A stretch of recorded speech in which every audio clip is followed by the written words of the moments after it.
What is up, you guys? So in this lecture, we're going to be dealing with one instance of, or a particular case of, random processes that are strictly stationary random processes. We're going to see why this particular type of random processes is of interest, what it means. We're going to be giving some intuitions behind strictly stationary random processes. We're going to be even generalizing this notion towards jointly strictly stationary random processes. And we're going to pause and discuss the particular cases when we're talking about one or two time instances. Finally, we'll be wrapping up the lecture with a small example which attempts at demystifying strictly stationary random processes. So without further ado, let's get started. So in the previous lecture, we talked about random processes, and in this one, we're going to tighten the concept of random processes. That is, imagine I've got this set of all random processes, that is this set right here.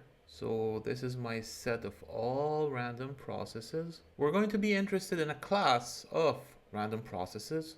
Let's say this set right here that are strictly stationary random processes. So before we get into the math of strictly stationary random processes, or also known as stationary in the strict sense random processes, before we get into that part of random processes, I just want to take a moment and intuitively explain what this subset of random processes is. So you can think about it as a statistically stable random process, if that makes sense.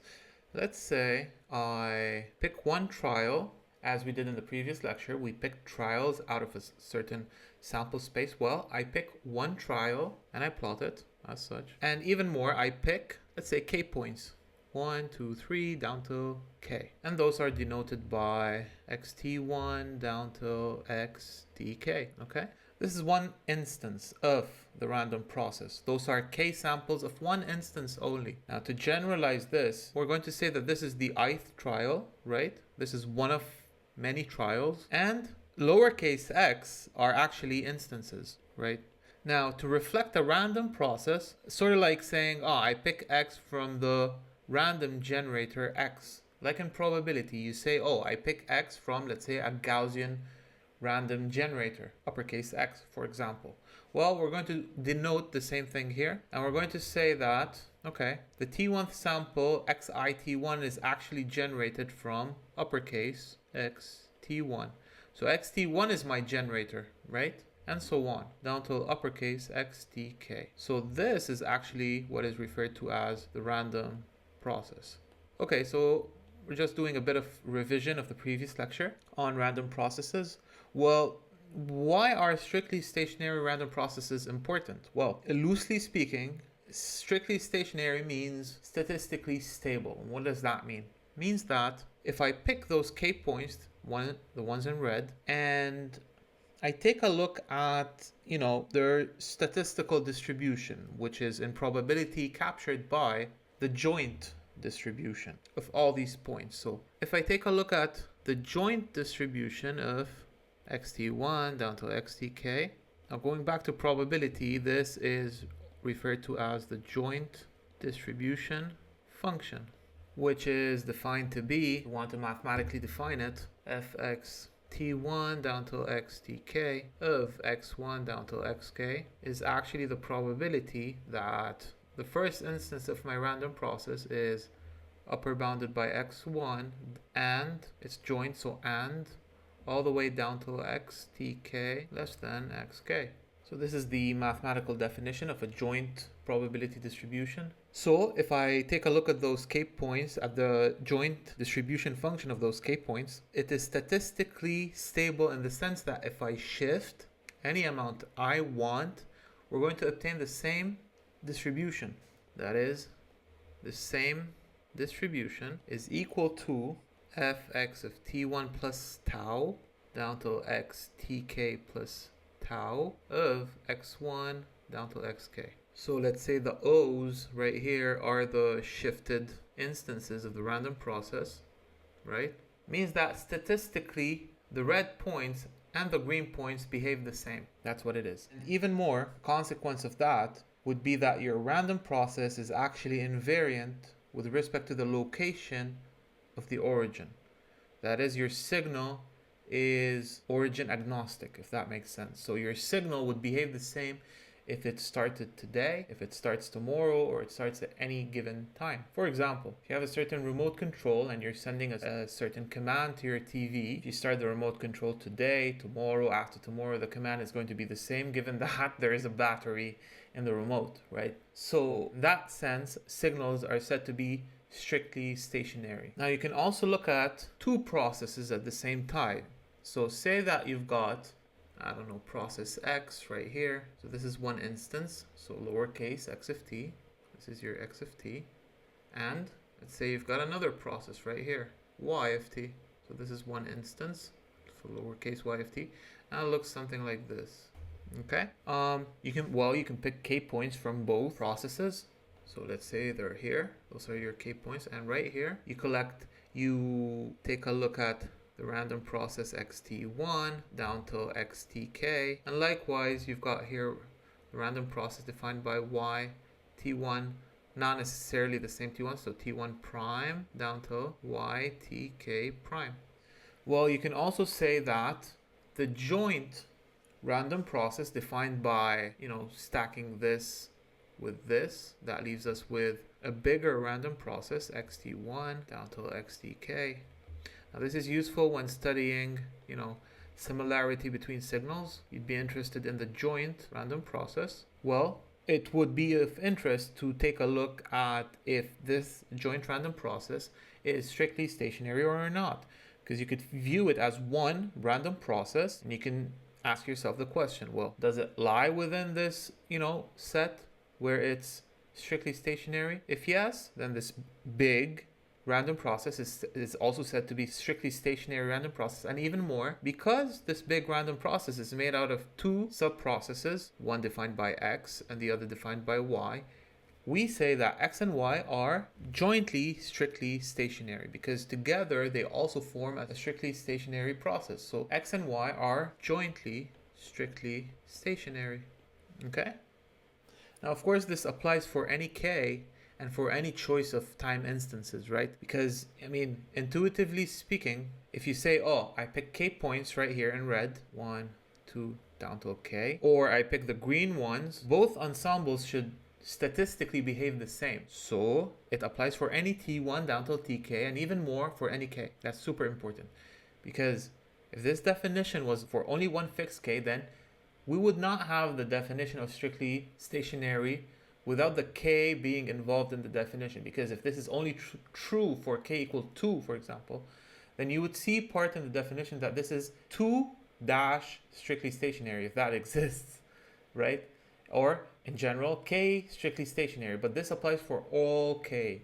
So this is strictly stationary, voila, for any k and for any t. Well, let's take a look at some particular instances when k is equal to 1 or 2 or stuff like that, and see what we can get from there. So let's say for k equal 1, I want to write down the definition of strictly stationary. Well, for k equal 1, you get this, fx of t of x. Notice how I omitted the subscript x1, because it's only 1, so no need to, distinguish an x from another x. Well, that is equal to f of x of t plus tau of x, right? This is true for all t and tau. So if it's true for all t and tau, then why not just denote it by fx of x? So actually, what we call this a first order distribution function, right?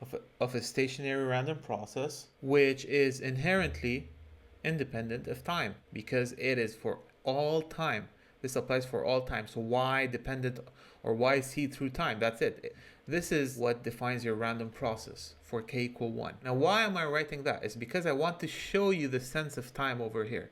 So for k equal 1, my joint probability distribution in case of strictly stationary is independent of time. So you can get a sense of feel that here time is not that important. So when taking a look at k equal to 1, this is fixed for any time. So that's why we mentioned the name statistically, or the informal term, statistically stable. That is, for all time, you've got the same probability distribution. Simple as that. And even more, for k equal 2, if you go and write down the definition of strictly stationary, x of t1, x of t2 of x1, x2 is equal to the same guy but with a shift of tau. If you take a look at that, well, this applies for all, as we said, t1 and t2, right? And tau. So if this is true, then pick tau to be minus t1. What happens? And this guy right here is now equal to f x at 0.0 and x t2 minus t1 of x1, x2. What does that mean? It means that for k equal 2, strictly stationary random processes do not depend on absolute time t1 down to tk, but instead on the time difference between each and every sample that you pick. So when studying probability distributions of strictly stationary random process, this is your random process. If you do the following study, if you start at time t equals 0 and then you perform shifts of, I don't know, let's say 1 second, this is the next point, the next one, the next one, and so on, and they're all spaced by 1 second. Well, if you go ahead and derive the probability distribution right here, well, it's invariant. That is, if you start anywhere else, like here, and you also shift 1 second, you're going to obtain the same statistical distribution. So that would have saved a lot of work for you as a signal processing engineer. Now, for the instances where k equal 1 or 2, okay, you start seeing that the notion of time is a bit not important, at least for k equal 1, but for k equal 2, it means that absolute time is not important. However, relative time is. Well, we're going to revisit both instances when k equal 1 and 2 when talking about correlation and autocovariance functions of a random process. For the moment, keep in mind that strictly stationary is statistically stable. We saw instances when k equal 1 or 2, and it applies for any k and any t. Okay, so now let me give you an example which might help in understanding strictly stationary processes. So imagine I've got a random process, x of t, and I'm interested in 3 samples, xt1, xt2, and xt3. Of course, those are random variables, each and every one. And I take a look at the following set. So I define the set of joint events where each and every one of my 3 samples, xti, is bounded between 2 numbers, ai and bi. Okay, what does that mean? That's pretty self-explanatory, but let's say I pick one instance and it looks like this. So I'll just draw I'll attempt to draw a sine wave, hopefully, and my instances are, let's say, right here, t1, t2, and let's pick t3 right here, just to show you that things need not be equidistant as one might think. On the other hand, my ai's and bi's are, let's say, my b1 is right here, my a1 is right here, my b2 is right here, my a2 is right here, and my b3 and a3 are here. Okay, and since x is random, to be more precise, xt1, xt2, and xt3 are random variables, it is interesting to look at the probability of the joint events occurring within A. That is, we take a look at the probability of set A to happen. That is, by definition, it is the probability that xti is found between ai and bi, right? For all I in 1, 2, 3, right? So this is a joint probability, actually. This is the probability that, if you want to write it explicitly, so it is xt1 falling between a1 and b1, and x2 falling between a2 and b2, and x3 falling between a3 and b3, right? Cool. We can rewrite this as follows. Now, in terms of the PDF, the probability density function, you can write the following as a triple integration as the following: from a1 till b1, a2 till b2, and a3 till b3. of lowercase f, which is the PDF, the probability density function, described by random variables xt1, xt2, xt3 of x1, x2, and x3, integration over dx1, dx2, dx3. I think it's the other way around because I started here from a1 till b1, so let me erase x1, x2, x3. Actually, let me erase all this and do dx3, dx2, dx1. Okay? Well, those integrations could be decomposed as follows. So you could write the following as triple integration minus infinity up till b1, b2, b3 of f xt1, xt2, xt3 of x1, x2, x3, dx3, dx2, dx1 minus triple integration from minus infinity now up till the a's, a1, a2, a3 of the same quantity, xt1, xt2, xt3 of x1, x2, x3, dx3, dx2, dx1.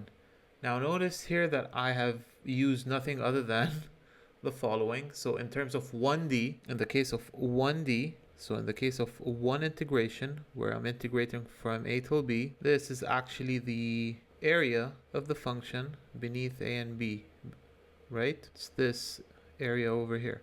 Well, by writing this as follows, you say that, oh, the first integral is all this area and the second one is this area. So subtracting both areas, you get the area of interest, which is this.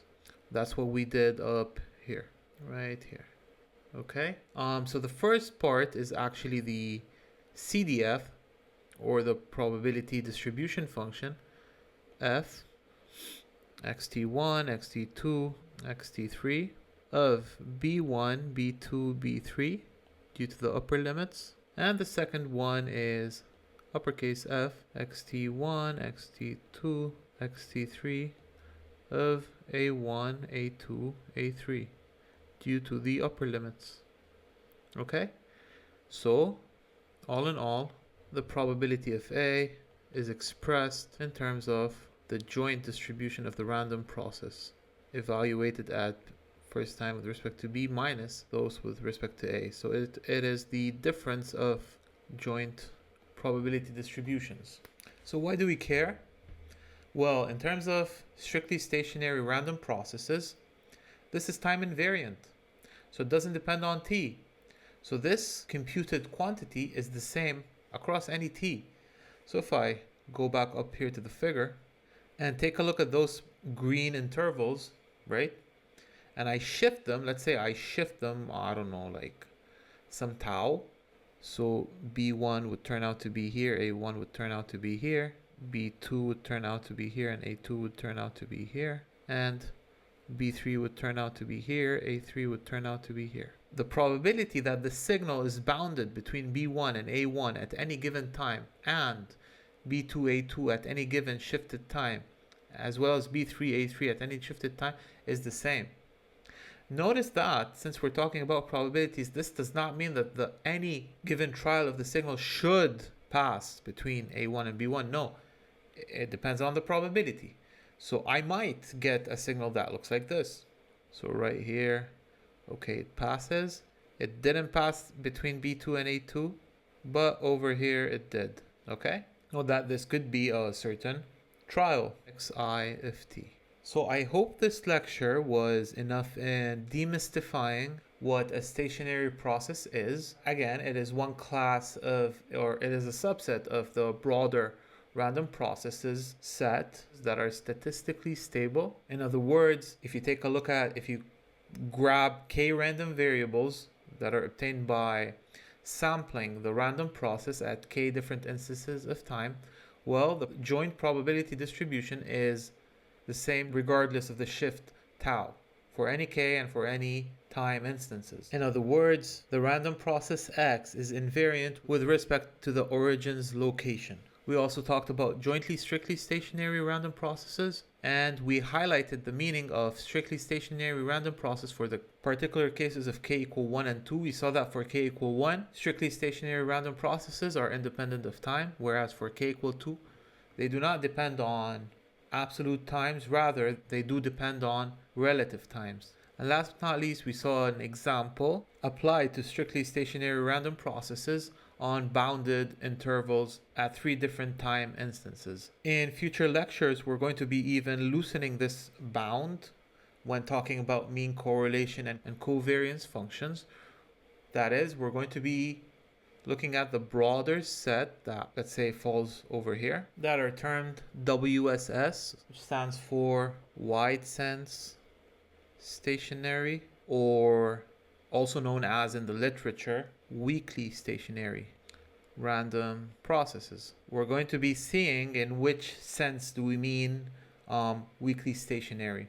Now, of course, one implies the other, but from the drawing, from the illustration, one implies the other. So if you're strictly stationary, then by default, your random process is wide sense stationary, but it is not true the other way around. So let's say you pick a random process that falls here. It is WSS, but it is by no means a strictly stationary random process. More about that in the coming lectures. So thanks for watching. If you found this lecture beneficial, please leave a like on the video, subscribe to the channel. If you have any questions whatsoever, kindly leave a comment down in the comment section below, and I'll make sure I'll get to it as soon as possible. Also consider donating to my Patreon account any amount you wish. Thanks for watching, and I'll see you in future lectures.